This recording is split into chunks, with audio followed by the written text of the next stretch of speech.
Next, the entire weight of plastics, bricks and other human-made things is soon set to overtake that of all living organisms on Earth, such as plants and animals, for the very first time. That's the assessment by a group of scientists who published their results on their studies in the magazine Nature. Well, earlier I spoke to Will Steffen, Emeritus Professor at the Australian National University, about how the weight of human-made objects is calculated. Well, I think you can make an estimate of how many animals there are, how many wild animals there are. You know what their mass is and so on, so you can do that calculation.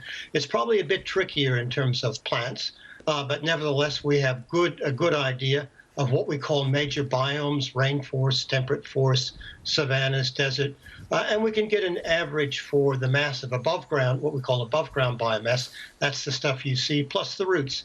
So those things have been studied by ecologists for a long time, and we do have I think, processes to scale that up and work out how much the natural world, how much mass there is in the natural world. Okay, so you've done those calculations, you've got the entire weight of everything human-made, you've got the entire weight of everything natural, and the human-made stuff is now heavier.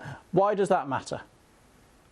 Well, it's just another interesting indicator for what we call the Anthropocene, the proposed new geological epoch that is driven by the absolute human domination of the natural world, and also the changes in climate, changes in other aspects of the planetary machinery.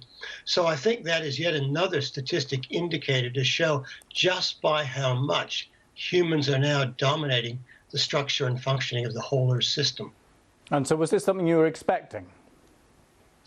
Not expecting, but it's not surprising, because there is another related indicator that shows pretty much the same thing. And that's if you look at all of the energy that humans have produced and consumed, electricity, other forms of energy, since 1950, again, the mid-20th century, that is larger than all of the energy consumed by humanity in its entirety, from the beginning of humanity up to 1950. So these two indicators are internally consistent. We've had a massive increase in the consumption of energy since 1950, and of course that leads to a massive increase in the stuff that we are making and consuming. So there are a number of indicators showing that this 1950 was quite a breakpoint, I think, in human activity.